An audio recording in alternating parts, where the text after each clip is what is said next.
নমস্কার,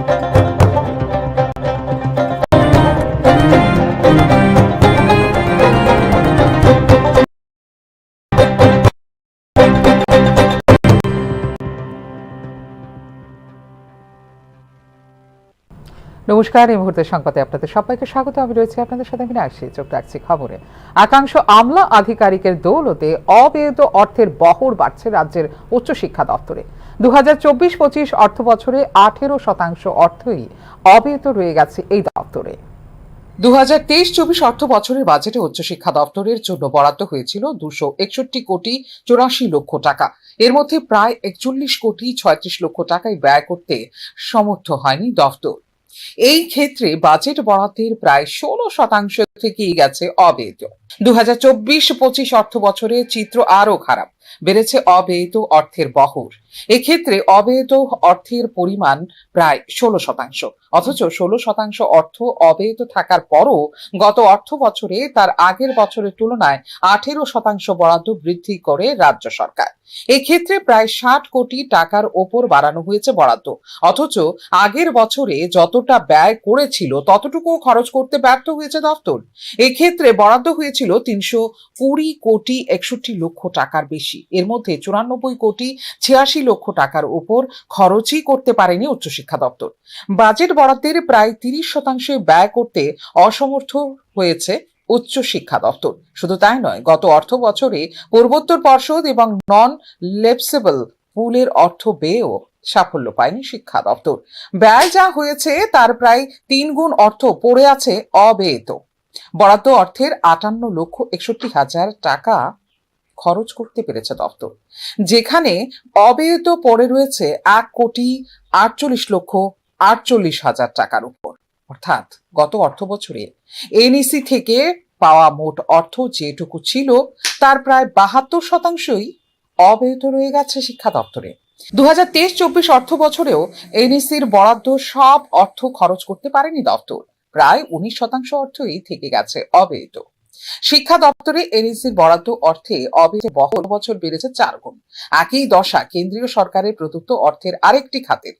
নন লেপসেবল পুল হিসেবে খ্যাত এনএলসিপিআর এর কোনো বরাদ্দই 2023-24 অর্থ বছরে পায়নি রাজ্য সরকার।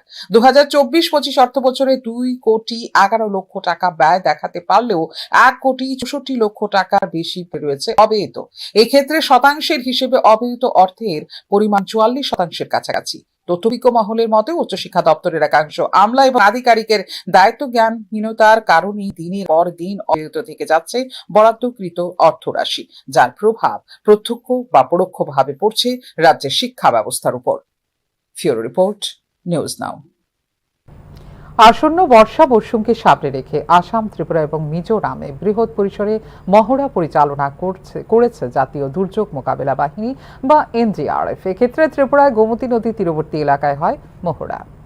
বর্ষা মৌসুমের আগে দুর্যোগ মোকাবেলার প্রস্তুতি বৃদ্ধির লক্ষ্যে একটি বড় পদক্ষেপ হিসেবে আসাম, ত্রিপুরা এবং মিজোরামের 3টি জেলায় একটি নিবিড় বর্ষা প্রস্তুতি এবং একত্রিতকরণ মহড়া পরিচালনা করেছে গুয়াহাটির 5 গাঁওয়ে অবস্থিত জাতীয় দুর্যোগ মোকাবেলা বাহিনী বা এনডিআরএফ।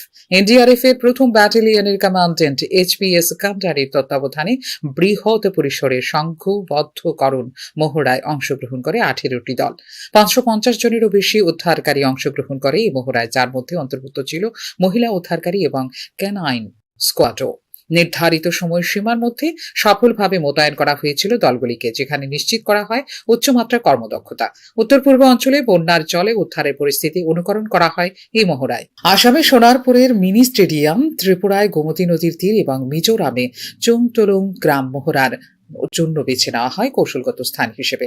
দ্রুত অনুসন্ধান ও উদ্ধার অভিযান, ক্ষতিগ্রস্ত ব্যক্তিদের সরিয়ে নেওয়া এবং গ্রামীণ ও শহরে উভয় পরিবেশে হাসপাতাল, পূর্ব জরুরি সেবা প্রদানের ওপর জোর দেওয়া হয় এই ব্যাপক মহড়ায়। এই মহড়ার প্রাথমিক উদ্দেশ্য ছিল এনডিআরএফ টিমের অপারেশনাল প্রস্তুতি মূল্যায়ন করা এবং বন্যা, ভূমিধস এবং ভূমিকম্পের মতো বিভিন্ন দুর্যোগে দক্ষতার সাথে সাড়া দেওয়ার ক্ষমতা জোরদার করা বলে জানিয়েছে এনডিআরএফ কর্তৃপক্ষ।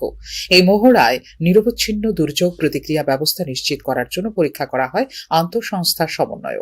উল্লেখ করা যেতে পারে, গত 2024 সালের আগস্ট মাসের ভয়াবহ বন্যাকবলিত এলাকায় আটকে পড়া মানুষদের উদ্ধারের জন্য আসাম ও অরুণাচল প্রদেশ থেকে 11টি জাতীয় দুর্যোগ মোকাবিলা বাহিনী বা এনডিআরএফ দল পাঠিয়েছিল কেন্দ্রীয় স্বরাষ্ট্র মন্ত্রক।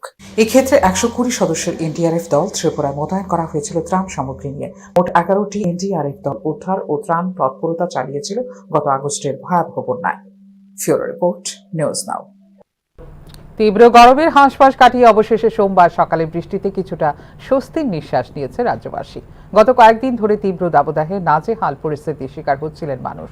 তাপমাত্রা ছিল 36 থেকে 37 ডিগ্রিতে। অবশেষে সোমবার সকাল থেকে শুরু হয় বৃষ্টি, আর তাতেই মেলে স্বস্তি। সোমবার দিনের সর্বোচ্চ তাপমাত্রা রেকর্ড করা হয়েছে 33.5 ডিগ্রি এবং সর্বনিম্ন তাপমাত্রা 25 ডিগ্রি সেলসিয়াস বলে জানিয়েছে আবহাওয়া দপ্তর। মঙ্গলবার দিনের সর্বোচ্চ তাপমাত্রা 32 ডিগ্রি এবং সর্বনিম্ন 26 ডিগ্রি সেলসিয়াস থাকবে বলে পূর্বাভাসে জানিয়েছে আবহাওয়া দপ্তর। 24 ঘন্টায় ত্রিপুরার অধিকাংশ জায়গায় হালকা বৃষ্টিপাতের সম্ভাবনা রয়েছে বলেও জানিয়েছে আবহাওয়া দপ্তর।